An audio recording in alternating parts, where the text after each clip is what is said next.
Numbers 5. The Lord spoke to Moses, saying, Command the people of Israel that they put out of the camp everyone who is leprous or has a discharge, and everyone who is unclean through contact with the dead.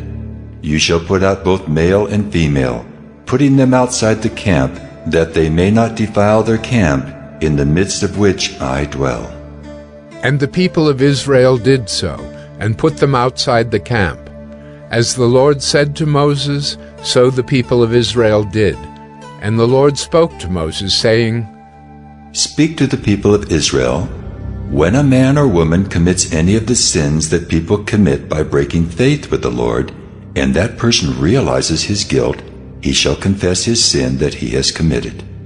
And he shall make full restitution for his wrong, adding a fifth to it, and giving it to him to whom he did the wrong.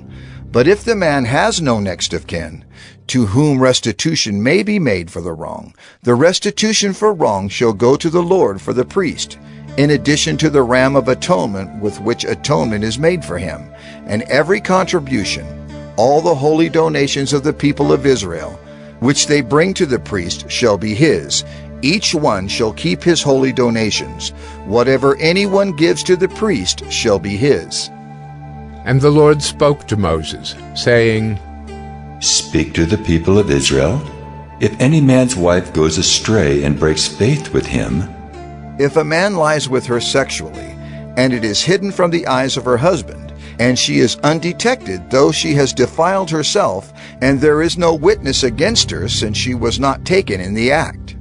And if the spirit of jealousy comes over him, and he is jealous of his wife who has defiled herself, or if the spirit of jealousy comes over him, and he is jealous of his wife though she has not defiled herself, then the man shall bring his wife to the priest, and bring the offering required of her, 1/10 of an ephah of barley flour. He shall pour no oil on it, and put no frankincense on it, for it is a grain offering of jealousy, a grain offering of remembrance, bringing iniquity to remembrance. And the priest shall bring her near, and set her before the Lord. And the priest shall take holy water in an earthenware vessel, and take some of the dust that is on the floor of the tabernacle, and put it into the water. And the priest shall set the woman before the Lord, and unbind the hair of the woman's head, and place in her hands the grain offering of remembrance, which is the grain offering of jealousy. And in his hand the priest shall have the water of bitterness that brings the curse. Then the priest shall make her take an oath, saying, If no man has lain with you, and if you have not turned aside to uncleanness while you were under your husband's authority, be free from this water of bitterness that brings the curse. But if you have gone astray, though you are under your husband's authority, and if you have defiled yourself, and some man other than your husband has lain with you, then let the priest make the woman take the oath of the curse, and say to the woman, The Lord make you a curse and an oath among your people, when the Lord makes your thigh fall away and your body swell. May this water that brings the curse pass into your bowels, and make your womb swell and your thigh fall away. And the woman shall say, Amen. Amen. Then the priest shall write these curses in a book, and wash them off into the water of bitterness. And he shall make the woman drink the water of bitterness that brings the curse. And the water that brings the curse shall enter into her, and cause bitter pain. And the priest shall take the grain offering of jealousy out of the woman's hand, and shall wave the grain offering before the Lord, and bring it to the altar. And the priest shall take a handful of the grain offering as its memorial portion, and burn it on the altar, and afterward shall make the woman drink the water. And when he has made her drink the water, then, if she has defiled herself and has broken faith with her husband, the water that brings the curse shall enter into her, and cause bitter pain, and her womb shall swell, and her thigh shall fall away, and the woman shall become a curse among her people. But if the woman has not defiled herself, and is clean, then she shall be free, and shall conceive children. This is the law in cases of jealousy, when a wife, though under her husband's authority, goes astray and defiles herself, Or when the spirit of jealousy comes over a man, and he is jealous of his wife, then he shall set the woman before the Lord, and the priest shall carry out for her all this law. The man shall be free from iniquity, but the woman shall bear her iniquity. Numbers 6. And the Lord spoke to Moses, saying, Speak to the people of Israel, and say to them, When either a man or a woman makes a special vow, the vow of a Nazirite, to separate himself to the Lord, he shall separate himself from wine and strong drink.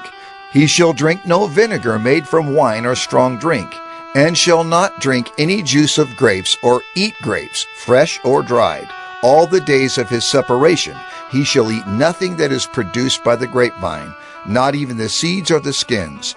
All the days of his vow of separation no razor shall touch his head. Until the time is completed for which he separates himself to the Lord, he shall be holy. He shall let the locks of hair of his head grow long. All the days that he separates himself to the Lord, he shall not go near a dead body, not even for his father or for his mother, for brother or sister. If they die, shall he make himself unclean, because his separation to God is on his head. All the days of his separation he is holy to the Lord. And if any man dies very suddenly beside him, and he defiles his consecrated head, then he shall shave his head on the day of his cleansing. On the 7th day he shall shave it. On the 8th day he shall bring 2 turtle doves, or 2 pigeons, to the priest, to the entrance of the tent of meeting. And the priest shall offer one for a sin offering, and the other for a burnt offering, and make atonement for him, because he sinned by reason of the dead body. And he shall consecrate his head that same day, and separate himself to the Lord for the days of his separation, and bring a male lamb a year old for a guilt offering. But the previous period shall be void, because his separation was defiled. And this is the law for the Nazirite. When the time of his separation has been completed, he shall be brought to the entrance of the tent of meeting, and he shall bring his gift to the Lord, 1 male lamb a year old without blemish for a burnt offering, and 1 ewe lamb a year old without blemish as a sin offering, and 1 ram without blemish as a peace offering, and a basket of unleavened bread, loaves of fine flour mixed with oil, and unleavened wafers smeared with oil, and their grain offering and their drink offerings. And the priest shall bring them before the Lord, and offer his sin offering and his burnt offering. And he shall offer the ram as a sacrifice of peace offering to the Lord, with the basket of unleavened bread. The priest shall offer also its grain offering and its drink offering. And the Nazirite shall shave his consecrated head at the entrance of the tent of meeting, and shall take the hair from his consecrated head, and put it on the fire that is under the sacrifice of the peace offering. And the priest shall take the shoulder of the ram when it is boiled, and 1 unleavened loaf out of the basket, and 1 unleavened wafer, and shall put them on the hands of the Nazirite after he has shaved the hair of his consecration. And the priest shall wave them for a wave offering before the Lord.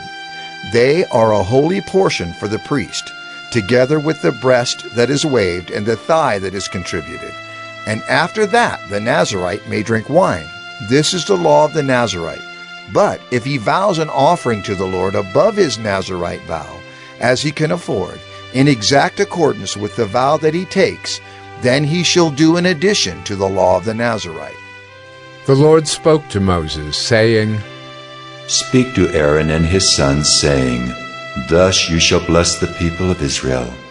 You shall say to them, The Lord bless you and keep you.